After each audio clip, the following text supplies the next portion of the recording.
Continuamos con el panel Impulsando Capacidades y Cerrando Brechas. Para abordar este tema, contamos con la participación de Leonor Calderón, exministra de Desarrollo Social, Juan Oviedo, director de DANE Colombia, y Betilde Muñoz Pogosian, directora de Inclusión Social de la OEA en Washington, D.C. Escuchemos entonces a Leonor Calderón. Buen día.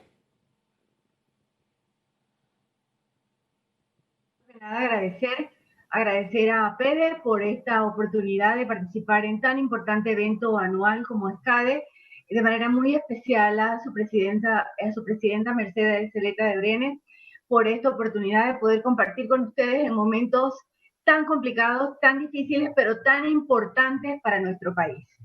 Y parto efectivamente de cómo se llama esto, impulsar capacidades y cerrar brechas.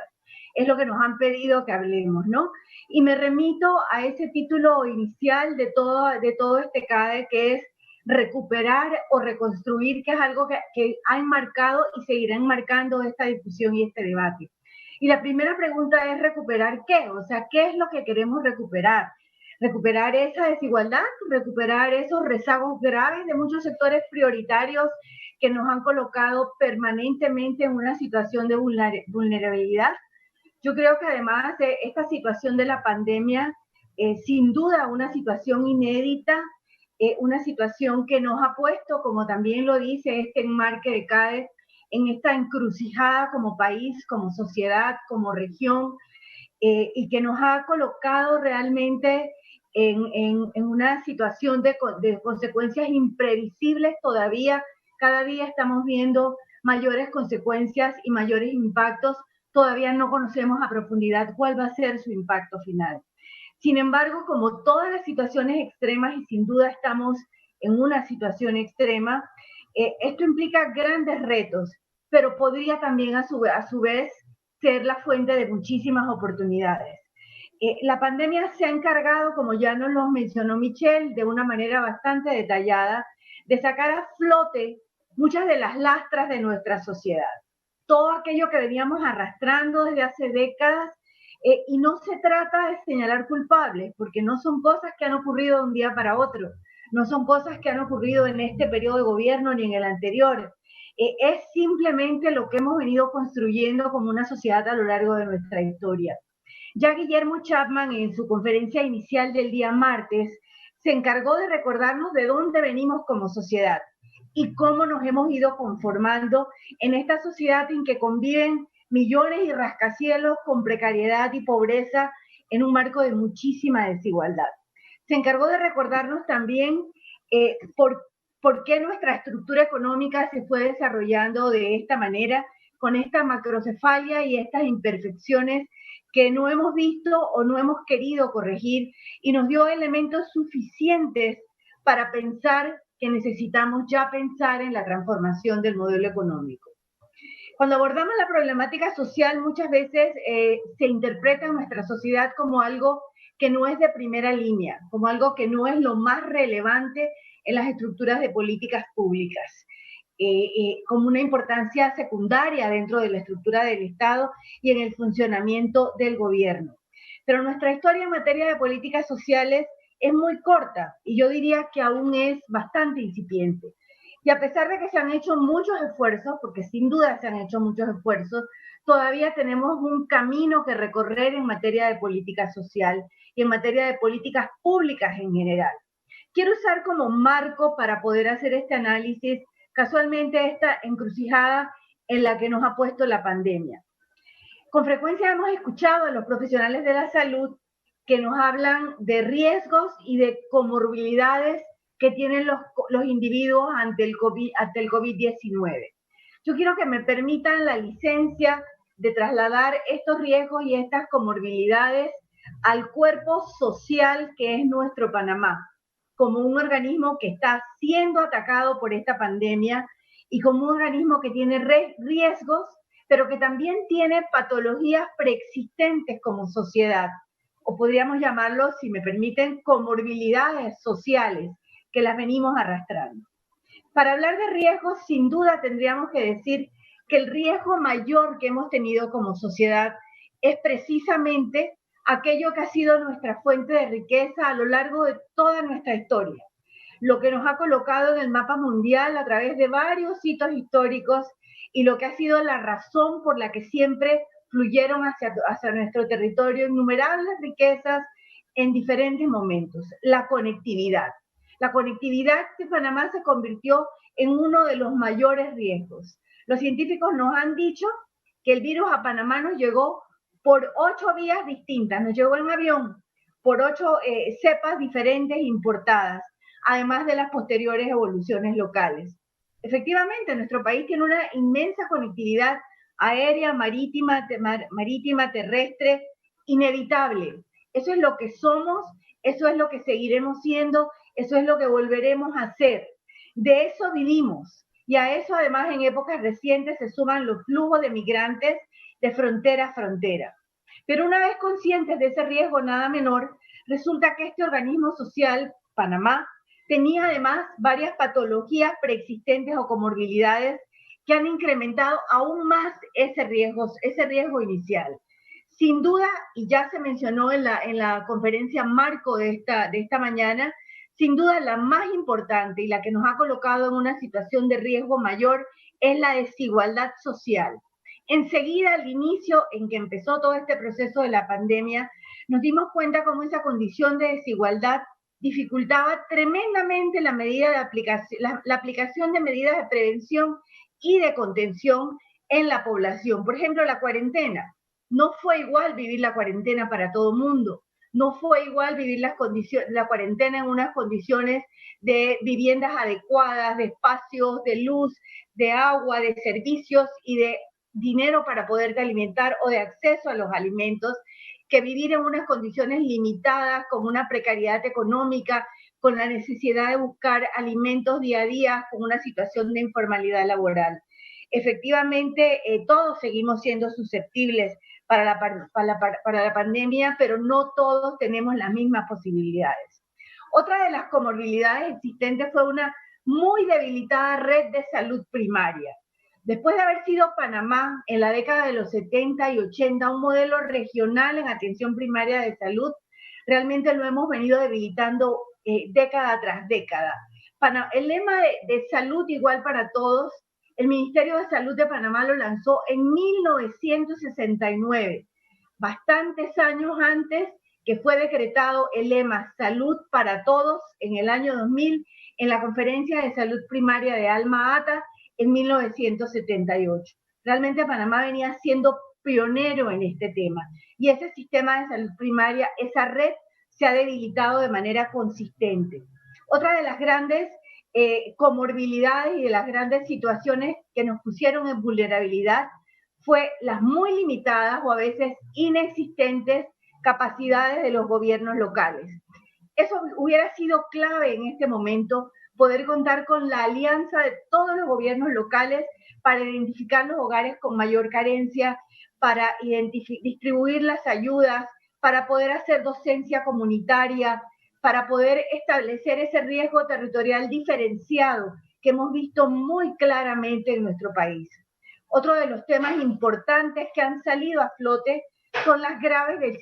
deficiencias del sistema educativo, en donde claramente se refleja esa desigualdad social. La informalidad laboral precaria. Se nos ha dicho recientemente que aproximadamente el 40% del mercado de la fuerza laboral panameña trabaja de manera informal, y esto, cuando se trata de fuerza laboral precaria, son personas que tienen que salir día a día a buscar el sustento porque no tienen otra alternativa para poder generar ingresos. La brecha de la conectividad, que ya también fue mencionada, está convirtiéndose en un problema muy serio tanto para el desarrollo de actividades laborales como de actividades educativas a distancia. La brecha de género es una tarea que aún tenemos inconclusa en la sociedad y tenemos en este momento mayor riesgo de perder estas relaciones laborales para las mujeres, porque muchas de las actividades que tienen una empleomanía mayoritariamente femenina son las que están siendo más afectadas en la crisis, como el tema del comercio y de servicios, donde más del 60% de sus empleados son mujeres, sin mencionar la gran mayoría de personal femenino en la primera línea del combate a la pandemia o sea, en los trabajadores de salud, médicos y enfermeras, con una altísima población femenina. Los sistemas de protección social insuficientes, de los que ya se nos habló también. Yo creo que todos estos han sido condiciones preexistentes, efectivamente, que nos ponen en un riesgo muy fuerte como tejido social. Por lo tanto, la agenda está definida, la agenda está puesta sobre la mesa,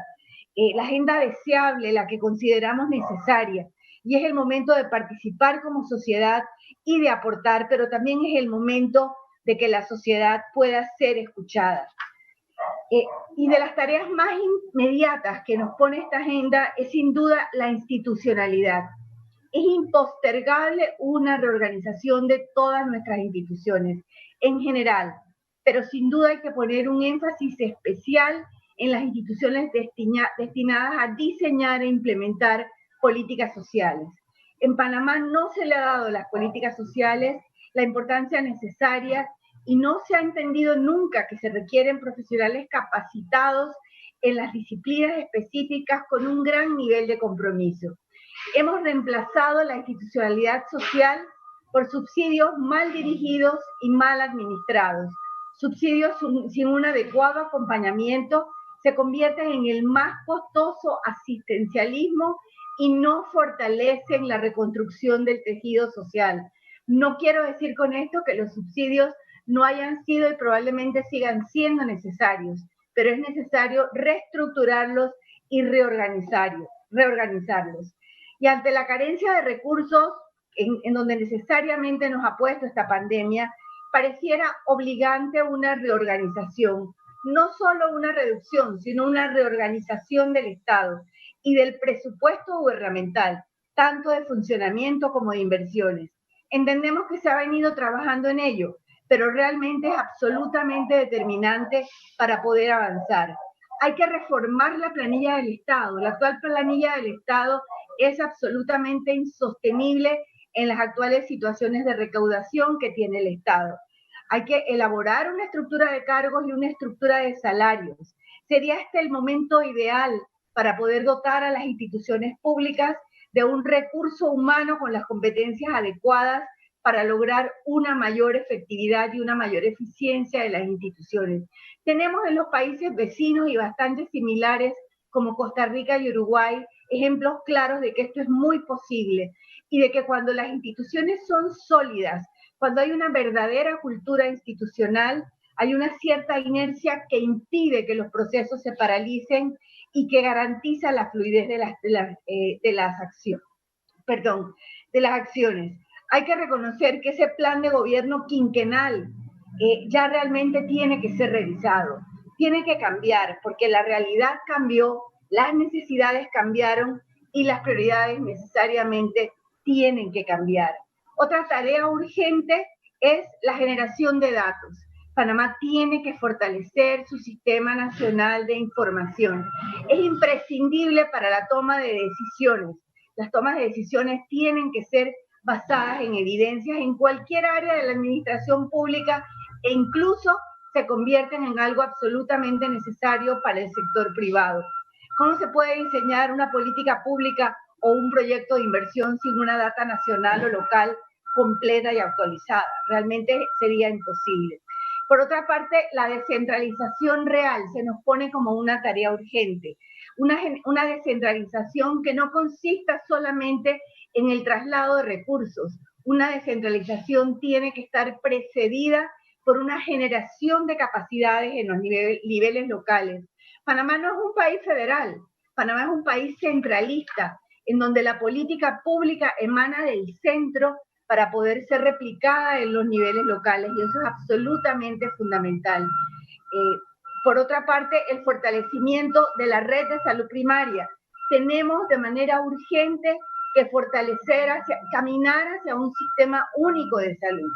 Esta pandemia nos ha mostrado que la salud se constituye y se construye en la cotidianidad.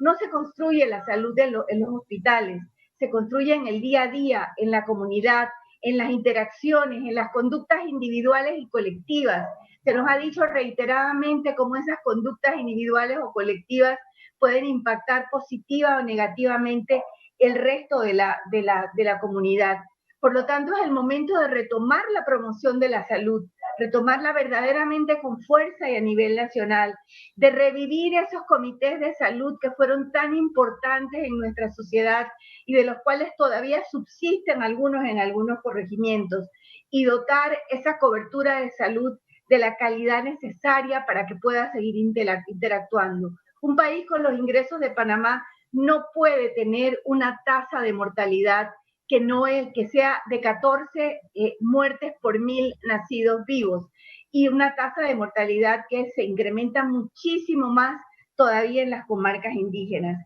Por supuesto, urgente volver a insistir en la cobertura digital. Estamos en el siglo XXI. Toda la población tiene derecho en este momento y es un derecho necesario para poder tener acceso a esa conectividad que les va a permitir en muchos casos el trabajo y en gran cantidad de los casos está siendo el talón de Aquiles para el acceso a la educación a distancia de gran parte de nuestra población. La cobertura educativa de calidad para toda la población. Ya no podemos vivir en una sociedad donde convivan la educación del primer mundo con una educación muy rezagada que ni siquiera da los elementos para poder acceder a los exámenes de ingreso de las universidades nacionales.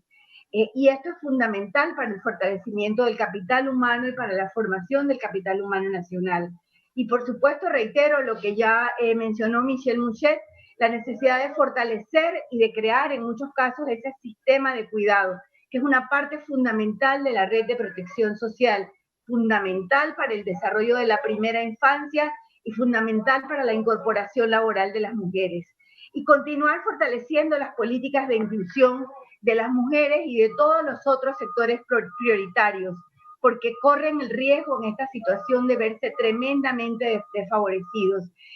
Y son realmente los sectores de las mujeres probablemente los que más se van a perjudicar a mediano y a corto plazo. Todos aquellos donde las mujeres participan de una manera muy activa, porque sin contar con la participación de las mujeres, no vamos a poder seguir adelante en todo este proceso de desarrollo. Y la respuesta para esta recuperación no necesariamente está en los proyectos millonarios. Los megaproyectos sí, sin duda, son importantes para la generación de empleo, pero la respuesta más importante para lograr una recuperación sostenible está sin duda en volver a la base, en volver a la comunidad, en volver a la interacción local, en construir ciudadanía en toda la población. No basta solo con la educación formal. Es importante generar valores ciudadanos en toda la población, la inclusión y el respeto a los derechos humanos. La democracia se construye y se fortalece solamente con ciudadanos, no hay otra forma de hacerlo.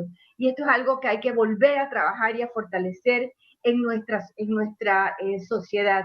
Y por último, yo creo que este tema de la desigualdad tendría que ser tratado como un asunto de absoluta seguridad nacional. Y con esto no quiero decir que la desigualdad deba ser abordada con políticas represivas, nada más alejado de la realidad, sino entender que la desigualdad se puede convertir, y de hecho lo es, en una seria amenaza para la gobernabilidad. Es necesario garantizar espacios de participación inclusivos, reales espacios garantizados de participación, darle la voz a las comunidades, seguir abogando por el derecho a tener gobiernos competentes, capaces, comprometidos con el servicio a las personas como fin último de todas las acciones gubernamentales. Efectivamente, hay que recobrar el rol relevante de Panamá. Michelle Mouchet nos lo recordó, la importancia del multilateralismo, y es importante que Panamá recobre ese rol relevante que lo tuvo para poder tener una voz importante en el concierto internacional y saber que de estas situaciones como estas o salimos como sociedad global o salimos como sociedad regional, sobre todo un país como Panamá, que toda la vida ha estado abierto al mundo y cuyo escudo dice el lema Promundi Beneficio. O sea, Panamá no va a poder prescindir de esa interconexión global. Nosotros nos merecemos esto como sociedad, nos merecemos como sociedad que nuestra voz también sea escuchada. Yo creo que me quedo por ahí por si hubiera alguna pregunta o alguna adición adicional, Hugo. Gracias, señora Calderón. Más adelante vienen las preguntas, esa intervención muy orientadora. A continuación, hacemos contacto con nuestro vecino país, Colombia, para darle la palabra a Juan Oviedo, director de DANE Colombia. Juan, buen día. Muy buenos días, ¿cómo están? De verdad, muchas gracias por la oportunidad que nos están brindando de compartir las experiencias del DANE como oficina estadística en Colombia, que seguramente contribuye a todas esas necesidades de información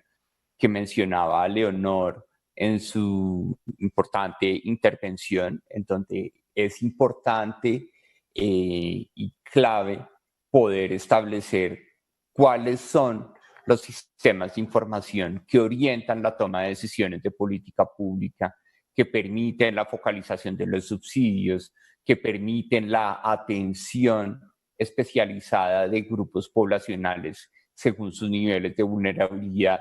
Y ese es parte el mensaje que en nombre de todo el Gobierno Nacional de Colombia, en cabeza del señor Presidente de la República y como miembro de su gabinete, queremos transmitir el día de hoy a nuestros amigos de Panamá. Creemos que existe la posibilidad de que la información oriente políticas públicas que sean acertadas para las necesidades de nuestro modelo de desarrollo, y por eso rápidamente queremos compartir con ustedes algunos mensajes sobre esta temática tan importante de la conferencia de la Asociación Panameña de Ejecutivos de Empresas,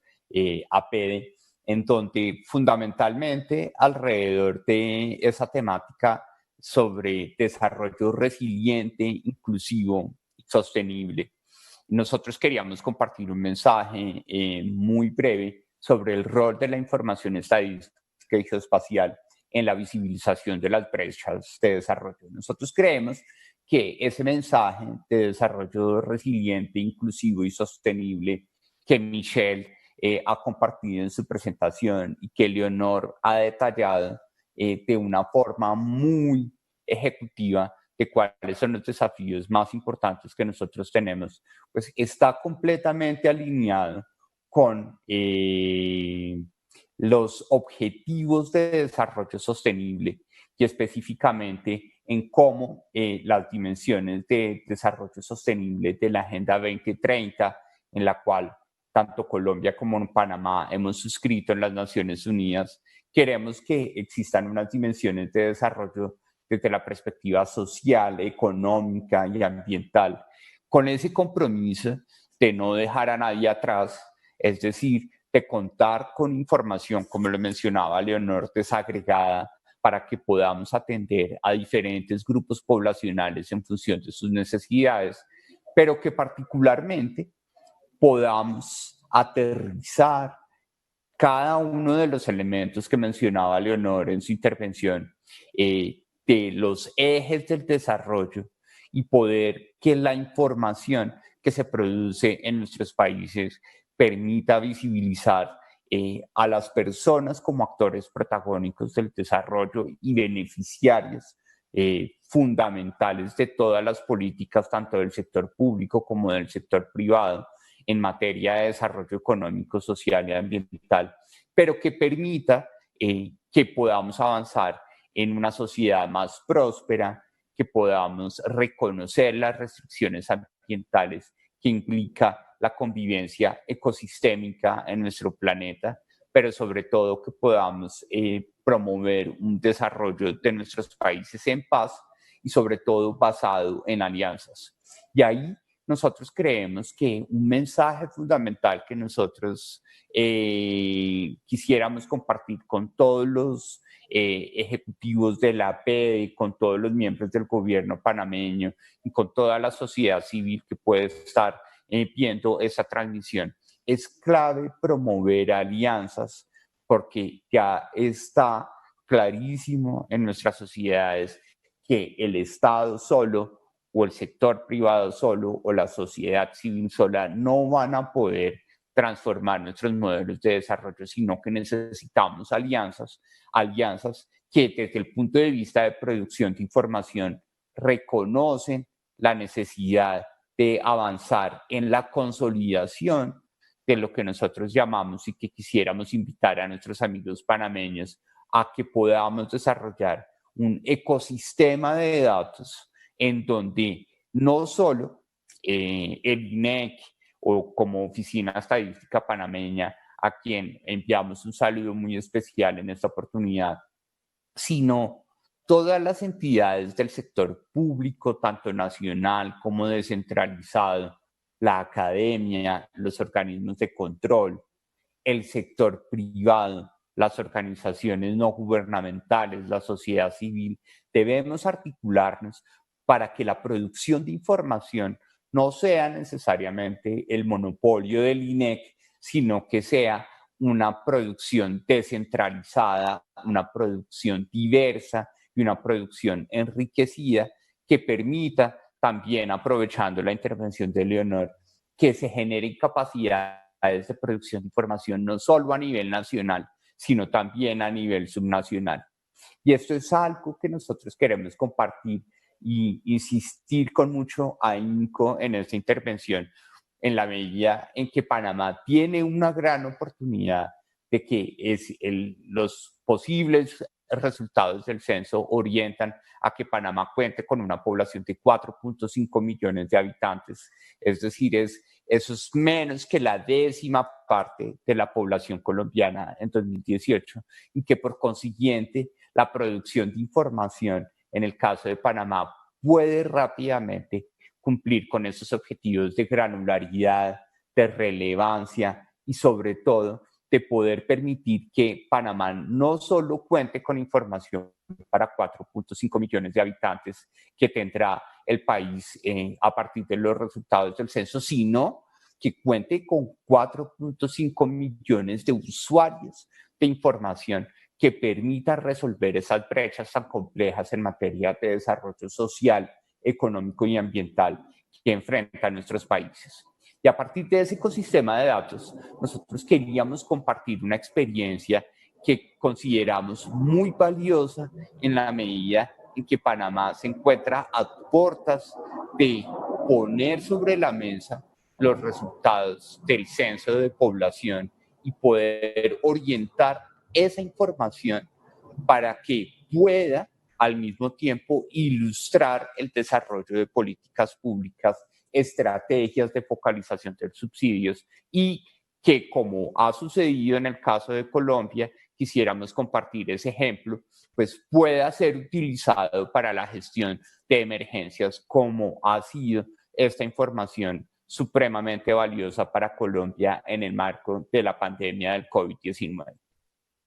Y uno de los desafíos que quisiéramos dejar en el aire con nuestra breve participación es la información estadística debe permitir que no solo sean las personas los protagonistas de la información, sino que sea también el territorio y el medio ambiente el que se confluya con los habitantes y permita visibilizar las brechas del desarrollo social, económico y ambiental en el contexto más cercano de todos los 4.5 millones de panameños que necesitan contar con esta información para que la política pública y el desarrollo les brinde respuestas efectivas. Y las oficinas estadísticas tenemos un desafío muy importante que consiste en la integración de la información estadística con la información geoespacial.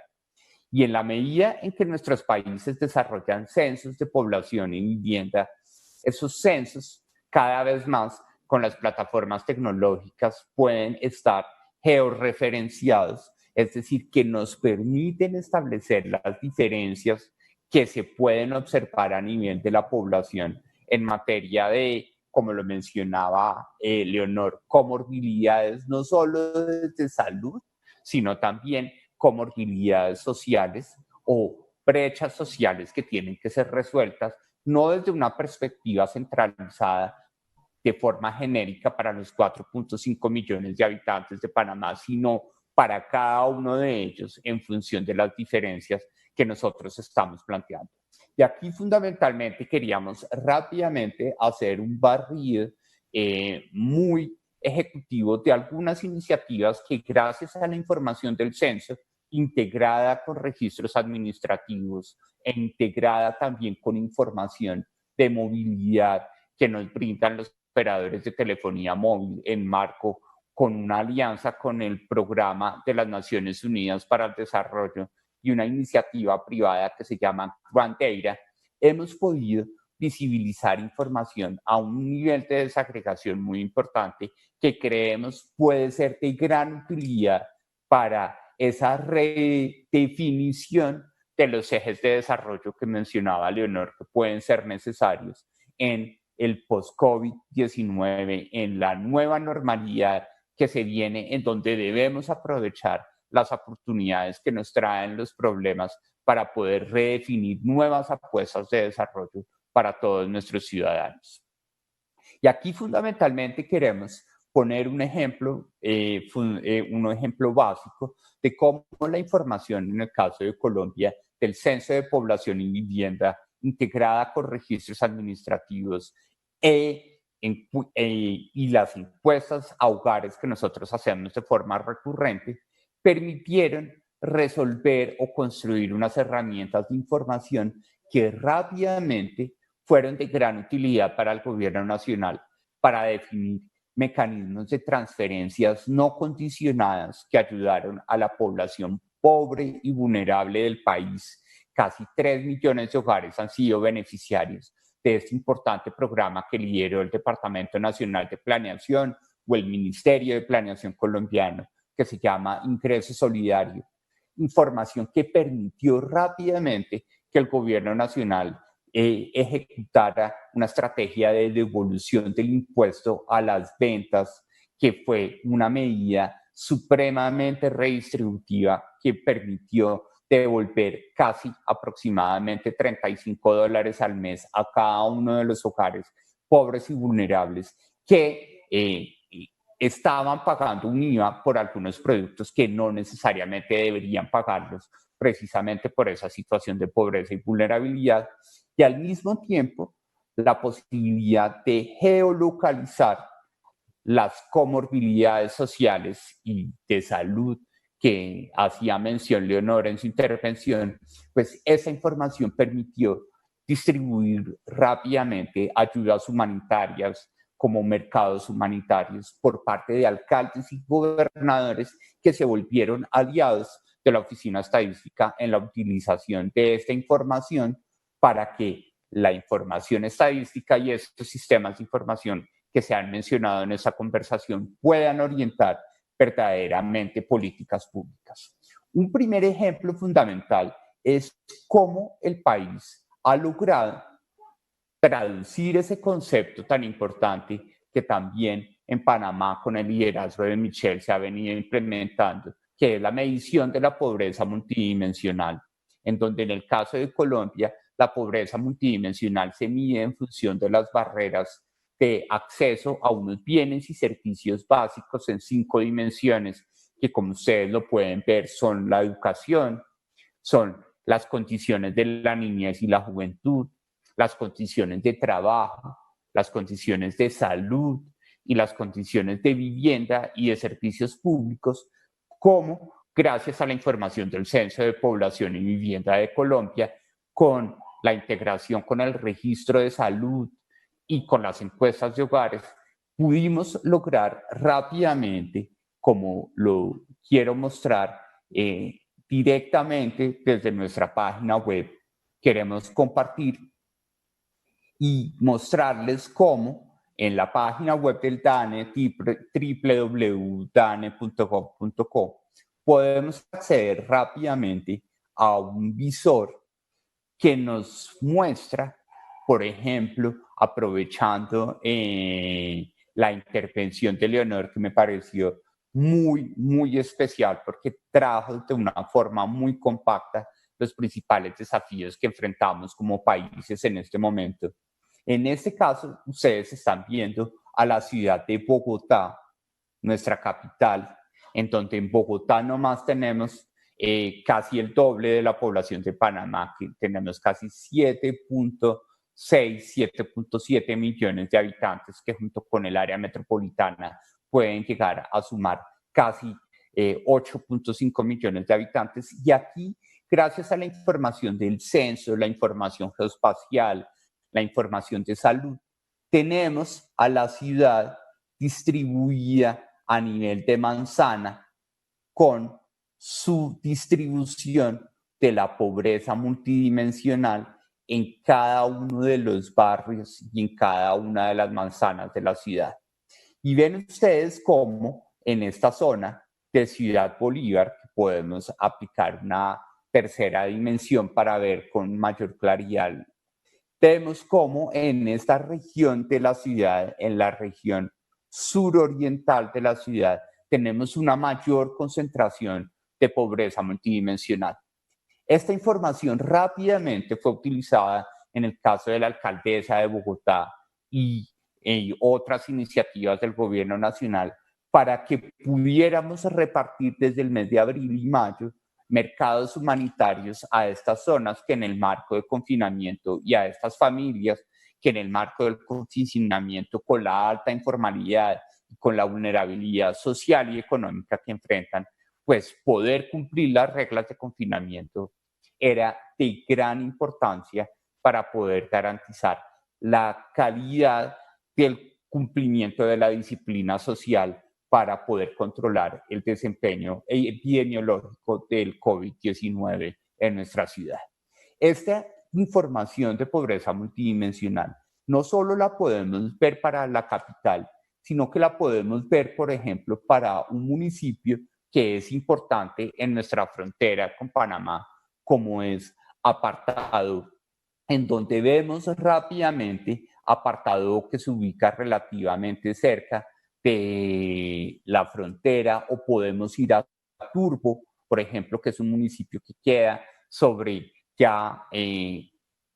comunicación directa, que puede tener comunicación directa por vía marítima con Panamá. Pues vemos las vulnerabilidades sociales y económicas que existen en ese municipio, y el alcalde de Turbo, el gobernador de Antioquia, pudieron utilizar esta información para focalizar ayudas en el marco de la emergencia humanitaria que hemos vivido por la pandemia del COVID-19.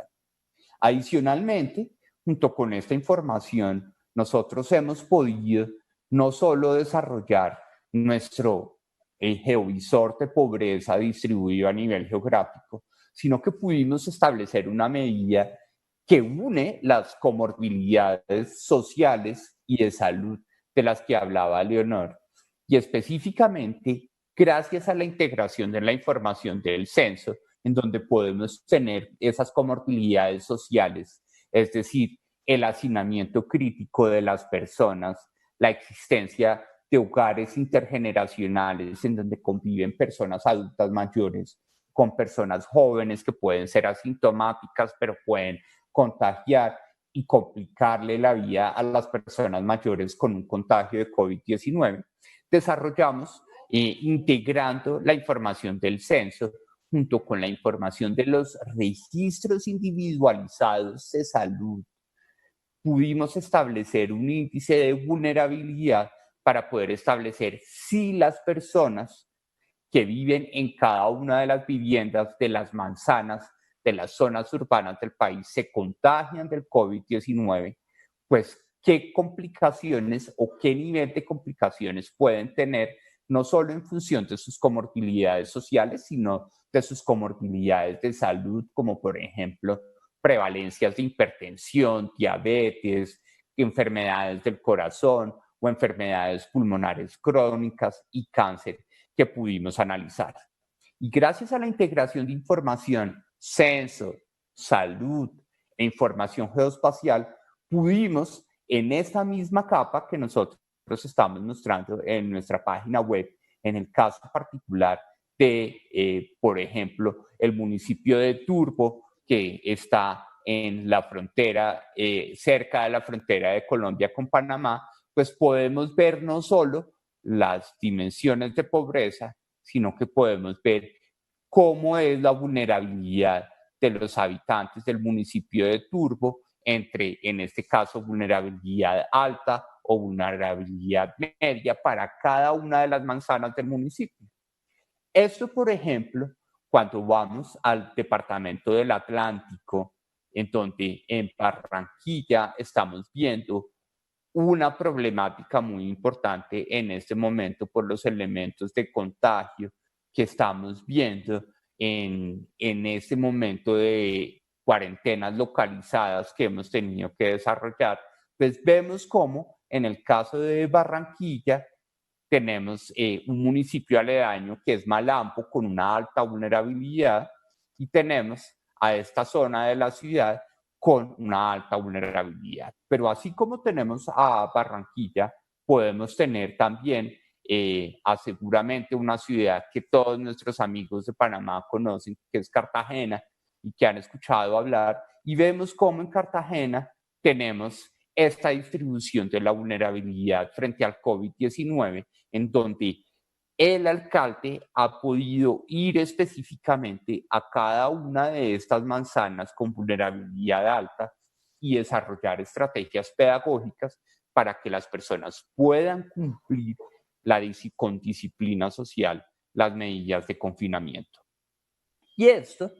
lo pudimos gracias a las alianzas en las que queremos también mencionar en ese ecosistema de información tan importante, pudimos cruzarlo con una información muy valiosa que es la información de movilidad. ¿Qué significa la información de movilidad? Gracias a los operadores de telefonía móvil, en una iniciativa con el PNUD y con la iniciativa privada Grand Data, tenemos información de cómo a través de los CDRs de los usuarios de telefonía móvil, a lo largo del tiempo, miren ustedes cómo estas secciones van a permitir ver en Cartagena la forma como se cumplió el confinamiento según la movilidad de las personas inferida a través de sus teléfonos móviles desde el mes de marzo de este año. Y vemos cómo hacia finales de marzo, que Colombia entró en cuarentena estricta y durante todo algunos meses de marzo, abril y en mayo, en junio ya vemos cómo la cuarentena ha perdido algunos cumplimientos estrictos en algunas zonas de la ciudad de Cartagena. Por ejemplo, vean ustedes cómo constantemente esta zona en la parte superior de la ciudad se encuentra constantemente en color rojo, en color amarillo, en donde es evidente que no ha habido una suficiente disciplina social para cumplir las medidas de confinamiento. Esta es información que tenemos hasta el 8 de julio y cuando vemos rápidamente y cruzamos ese mapa de movilidad, por ejemplo, con los mapas de pobreza, vemos cómo en esa zona de la Loma, donde no se podía cumplir y no se cumplió efectivamente la cuarentena, es una zona de alta incidencia de pobreza multidimensional, cruzada con una alta vulnerabilidad, en donde esta información pues, le va a permitir a la política pública local atender de forma muy precisa cada una de las necesidades que requiere la población que por esa vulnerabilidad, por esa informalidad, por esa pobreza, no necesariamente cumple con las normas de disciplina social. Y eso rápidamente nos lleva a concluir, la información es supremamente valiosa para orientar políticas públicas. En el caso de Colombia, queremos compartirles todas estas experiencias a nuestros compañeros del INEC, a todo el gobierno panameño, ofrecer toda nuestra mejor disposición para apoyar con este aprendizaje, para que seguramente la información del censo de población de Panamá pueda verse desde esta perspectiva y pueda ser muy útil para la redefinición de esa nueva política de desarrollo social, económico y ambiental que sea incluyente y sobre todo que nos permita a países como Colombia y Panamá a ser más resilientes y poder garantizar una convivencia mucho más equitativa y más próspera de nuestros ciudadanos. Muchas gracias. Gracias a usted. Después de esta interesante exposición de Oviedo desde Colombia, nos transportamos hacia otro conferencista internacional. Esta vez nos vamos hacia Washington, D.C., Estados Unidos, para darle la bienvenida a Betilde Muñoz Pogosian, directora de Inclusión Social de la OEA. Hola. En primer lugar, quiero enviarles a las señoras empresarias y empresarios, a los que siguen esta discusión virtualmente, a todos y todos los que se conectan, un saludo solidario en medio de esta pandemia. Agradezco también a la Asociación Panameña de Ejecutivos y Ejecutivas de Empresa por priorizar este tema tan crucial que se ha exacerbado con la crisis sanitaria, la deuda pendiente de inclusión social de grupos en situación histórica de vulnerabilidad. Y aquí me refiero puntualmente a las mujeres, los jóvenes, las personas LGBTI, los migrantes, los pueblos indígenas, afrodescendientes, personas con discapacidad, entre otros grupos en nuestras sociedades que han sido excluidos históricamente. En los próximos minutos quisiera referirme a tres grandes temas que desde la OEA pensamos deberían informar las discusiones sobre cómo mejorar las oportunidades para la inclusión de estas poblaciones, ahora en el contexto de pandemia, pero también en el post-pandemia, y cómo potenciar el crecimiento económico de los países de la región. En primer lugar, y alineado con el tema que informa esta cumbre, quiero referirme a esta idea de si debemos recuperar o rehacer las políticas públicas enfocadas en la inclusión de estos grupos. En segundo lugar, quiero poner en el radar el tema de las transformaciones en los modos de trabajo que llegan como resultado de la pandemia y cómo quedan posicionados estos grupos. También en dónde están las oportunidades. Entonces, mapear también el tema de brecha digital. Y finalmente quisiera hacer una reflexión con lentes de género sobre cómo la pandemia ha revelado las desigualdades en todos los ámbitos, pero en particular las que enfrentan las mujeres en la región. Antes de entrar en ello, sí quisiera dejar anotado cómo desde la OEA abordamos o entendemos a estos grupos. Partimos de la idea de que no hay nada inherente en estos grupos sociales que les haga estar en situación de vulnerabilidad, no son grupos vulnerables per se. En cambio, su situación es el resultado de la conjunción de múltiples ejes de desigualdad que incluyen el ingreso, por supuesto, sin duda, pero que también incluyen la estigmatización de la diferencia, que se intersectan y dan como resultado lo que los datos reflejan claramente. Son estos grupos los que continúan subrepresentados en los cargos de representación política, sobrerepresentados en los niveles de pobreza y presentan importantes brechas en el ejercicio de sus derechos tan fundamentales como la educación, la seguridad social, la salud y también el trabajo. Sobre estos dos últimos puntos es importante destacar que en las Américas solo el 34% de los trabajadores están afiliados a un sistema de salud. La informalidad alcanza aproximadamente al 53% de la población y el desempleo el 10%. Y son estos grupos en situación de vulnerabilidad quienes han tenido el peso más grande en estos porcentajes y como producto del paro de la actividad económica o digamos las afectaciones a la actividad económica como consecuencia del COVID-19 son también quienes estarán sufriendo más profundamente las secuelas. Entrando al primer punto, el primer gran reto que nos plantea la pandemia es qué hacer con las políticas sociales y de inclusión productiva que veníamos implementando. Evidentemente han sido insuficientes a pesar de lo admirable de los esfuerzos de muchos gobiernos de la región, porque persiste la brecha de inclusión. Debemos entonces mantenerlas como inicialmente las concebimos, debemos rehacerlas o quizás es la coyuntura adecuada para pensar nuevas, capitalizando sobre los aprendizajes ya obtenidos. Probablemente no hay una respuesta binaria de sí o no. Sin duda hay ya una trayectoria importante con buenos resultados de la implementación de estas políticas que no debemos dejar a un lado, pero es clave atender también temas pendientes en este ámbito y que se agravan con la pandemia del COVID-19, temas que las propias autoridades de inclusión y desarrollo social de la región en diversos foros políticos, incluidos los de la OEA, han decidido priorizar y que también son de relevancia para el sector privado y otros actores clave en el ecosistema de nuestras sociedades.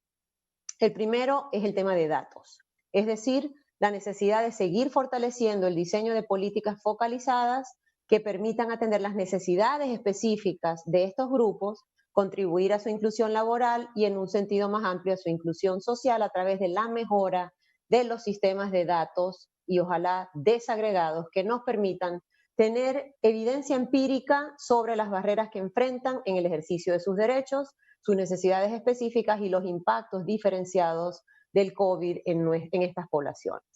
La segunda gran área es la necesidad de seguir fortaleciendo, aún más necesario en este contexto, el diseño e implementación de los programas de protección social no contributiva. Durante los últimos 20 años la región ha sido pionera en este tipo de programas que han sido instrumentales para abordar la transmisión internacional de la pobreza, en parte debido a que millones de personas no se encontraban cubiertas por los sistemas de seguridad social, ¿no? El pilar contributivo, dada su informalidad.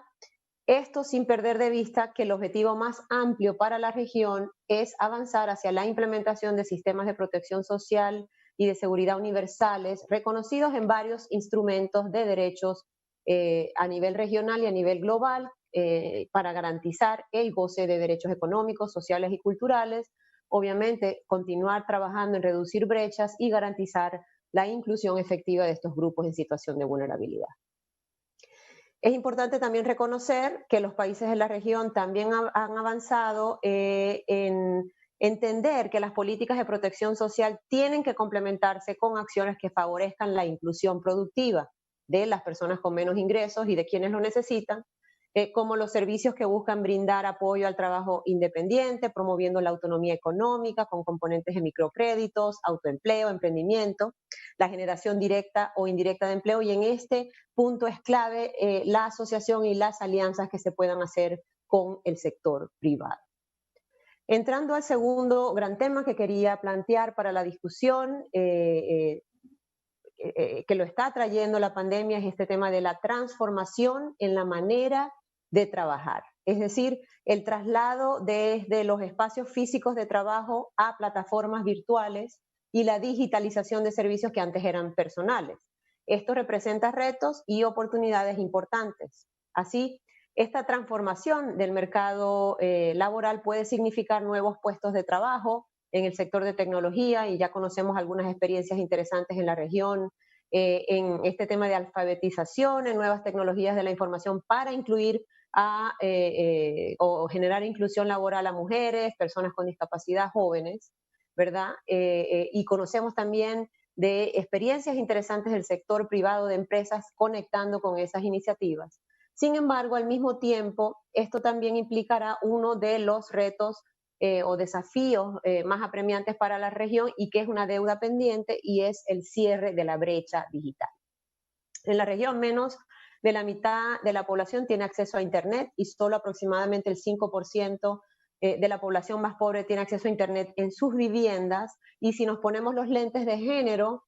vemos que los datos nos dicen que las mujeres tienen menor acceso a servicios de Internet y están menos conectadas con tecnología. Entonces es importante seguir afinando las respuestas en este tema de brecha digital, y el sector privado puede ser un gran aliado en esta agenda.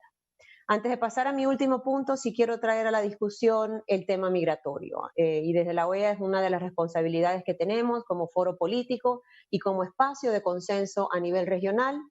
a la luz de las crisis migratorias que estamos viendo a nivel de nuestro hemisferio. Y aquí me refiero al desplazamiento de más de 5 millones de venezolanos, 80% de los cuales están ubicados en Sudamérica, ¿no? En países que ya estaban enfrentando retos importantes a nivel económico. La de los nacionales del Triángulo Norte de Centroamérica, ¿no? Con destino siempre al norte, y la de nicaragüenses que están asentándose desde la crisis de política y bueno, social de 2018 en otros países, pero mayormente en Costa Rica. Es clave pensar en las respuestas para proteger a estas poblaciones durante la pandemia y obviamente en la etapa post. Y esto implica desde considerar, entre varias otras medidas, el otorgamiento de permisos temporales y de trabajo asociados a estos permisos de residencia temporal, que le permita a los países receptores aprovechar esa fuerza laboral, ese talento, hasta pensar en medidas de alivio económico, ya que los migrantes y refugiados viven usualmente de trabajos informales obteniendo el ingreso por su trabajo diario, y sabemos que esto se ha visto afectado también por la afectación en las actividades económicas en la mayoría de los países de la región. Y cierro muy brevemente con una mirada con lentes de género a estos retos, a esta nueva manera de mirar el mundo que nos plantea la pandemia del COVID-19. Es crucial que en la región se reconozca el impacto que tendrá la crisis generada por la pandemia del COVID-19 en los esfuerzos por alcanzar la igualdad de género en la región. Y incluso podemos mirar a los objetivos de desarrollo sostenible y los asociados al tema de igualdad de género, cómo esta pandemia nos ha puesto, nos ha retrasado en esos avances que ya logramos, y todavía lo que nos falta caminar para obtener esa meta. Y las mujeres, lamentablemente, esto lo ha evidenciado esta pandemia, vuelven a ser la población mayormente afectada, ya que sus trabajos son a menudo precarios, temporales y en gran medida sin seguridad social. La Comisión Interamericana de Mujeres, la CIM, ya ha hecho un excelente trabajo en mapear estos retos y proponiendo opciones que ayuden a minimizar el impacto económico en las mujeres de la informalidad y aquellas en situación de precariedad económica debido a la pandemia. Pero sí es esencial que el distanciamiento y el aislamiento como medidas públicas consideren la conciliación de la familia y el trabajo para aquellas personas que deben continuar atendiendo sus responsabilidades profesionales y laborales, particularmente en el caso de hogares monoparentales y a la luz del cierre de centros educativos y de cuidado de niños. Es igualmente importante que las empresas también revisen este tema y generen esquemas que permitan a las mujeres en el mercado laboral formal desempeñarse a pesar de las demandas que están teniendo desde lo privado. Pero por supuesto es clave que se promuevan políticas públicas sobre corresponsabilidad y una distribución equitativa del trabajo doméstico y del cuidado de lo privado para que las mujeres puedan seguir participando en sus actividades productivas y últimamente se divida el cuidado de lo privado de forma más equitativa entre la familia, el Estado, el mercado, pero también entre hombres y mujeres en nuestras sociedades. Para finalizar, quiero subrayar que desde la OEA reconocemos que los gobiernos de la región enfrentan, y bueno, todo el ecosistema de nuestras sociedades enfrenta un enorme desafío de proteger a las poblaciones más vulnerables en un contexto sin precedentes de recesión económica y serias limitaciones fiscales, pero toda crisis representa también una oportunidad. Visto de esta manera, la pandemia global del COVID-19 y las medidas de salud representan una nueva oportunidad para que los países de la región exploren flexibilizar, por ejemplo, y de manera responsable, por supuesto, sus limitaciones y reglas fiscales para priorizar la creación de sistemas de protección social integrales, pero sobre todo para promover alianzas con otros actores de la sociedad, incluido el sector privado y organizaciones no gubernamentales, para pensar e implementar de manera conjunta programas de capacitación e inserción laboral y, ¿por qué no?, pensar que estamos ante una nueva oportunidad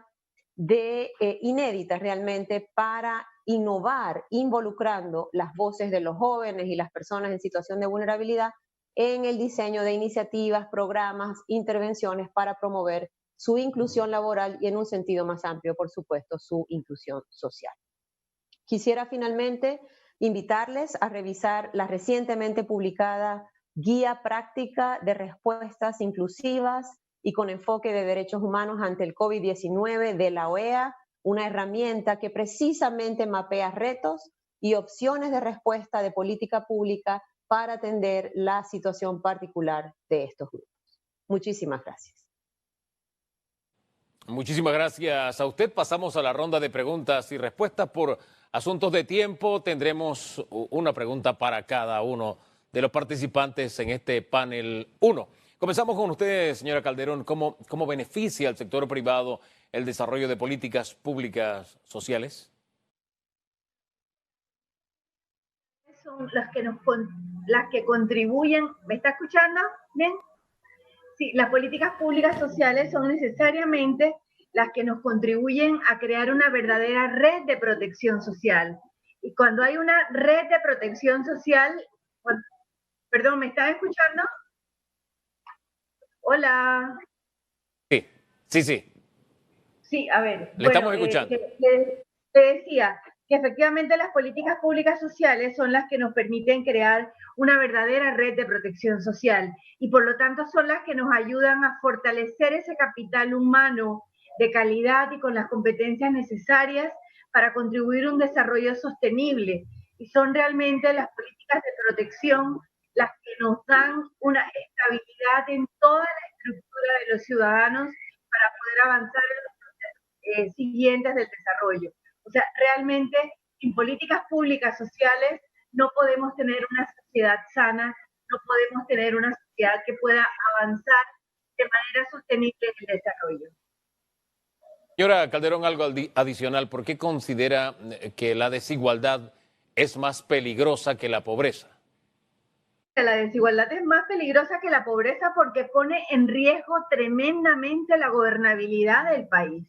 Lo estamos viendo ahora, nosotros estamos viendo protestas día tras día de diferentes grupos de la sociedad y realmente claramente estamos ante la necesidad de afrontar esa desigualdad de una manera clara y muy fuerte. Y voy a remitirme nuevamente para cerrar esta respuesta a la intervención inicial del doctor Chapman. El doctor Chapman habló de que tendríamos que empezar a dar el paso hacia un capitalismo social y hacia un estado de bienestar. Panamá tiene las condiciones para hacerlo. ¿Nos atreveremos como sociedad? ¿Se atreverán nuestros dirigentes a dar este paso? Yo creo que eso es muy importante, pero no hemos generado tanta riqueza a lo largo de más de una década para que la sociedad siga estancada de la manera en que está estancada. Gracias, señora Calderón. Pasamos a Colombia. Juan, ¿cuáles son los aspectos claves para lograr que los diferentes actores se involucren en la producción estadística? Muchas gracias por la pregunta. Yo creo que, para ser muy breves, es el propósito. Creo que tenemos que voltear la página y dejar de pensar que la información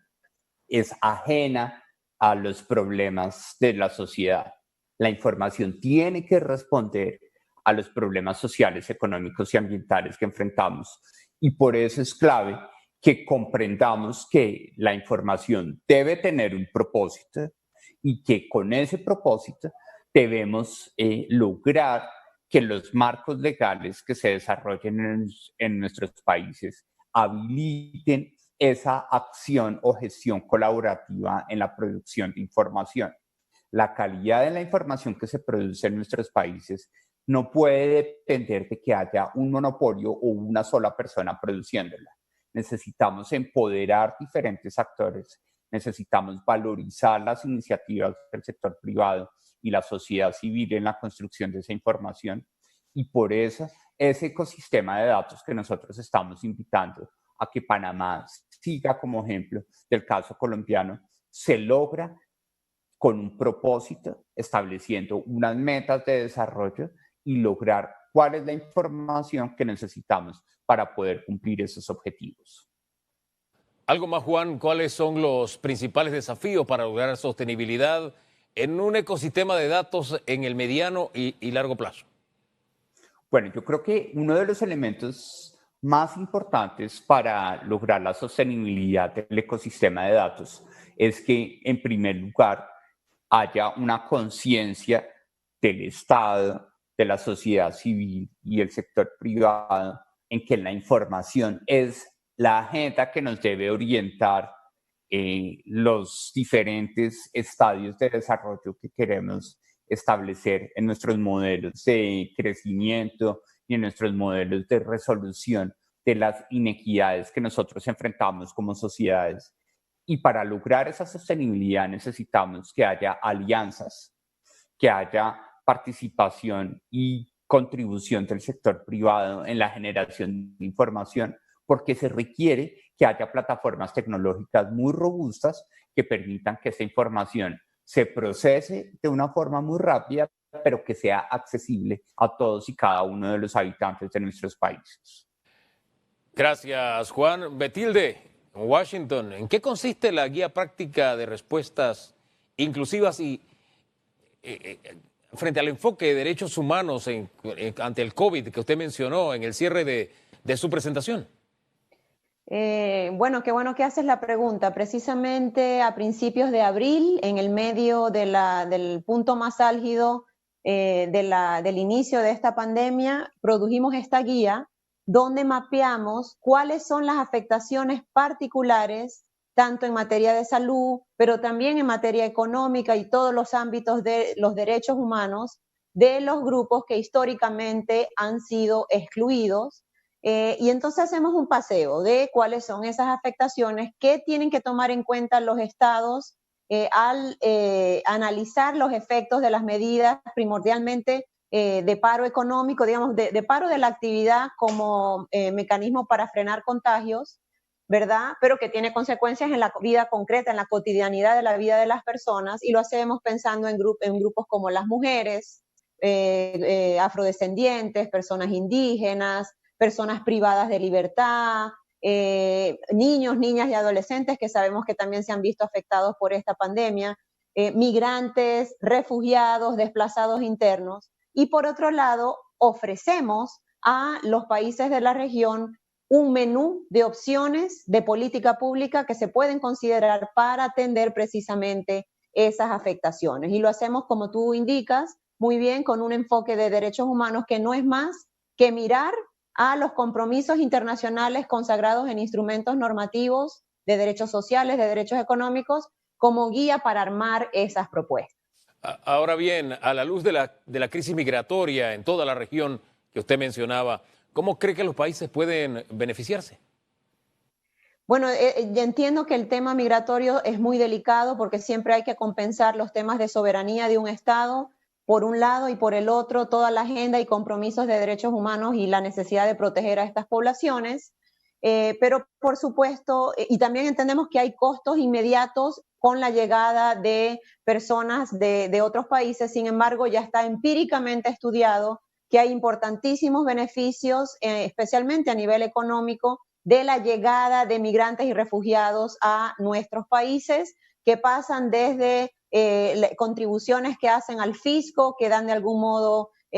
posibilidad a los estados de invertir ese dinero en política pública y en política social, pero también la riqueza cultural, la riqueza incluso en temas de valores políticos, de valores de solidaridad y conciencia ciudadana, que es importante rescatar y es importante tener en el horizonte a la hora de enfrentar estos flujos. Muchísimas gracias. Excelente participación de nuestros distinguidos panelistas.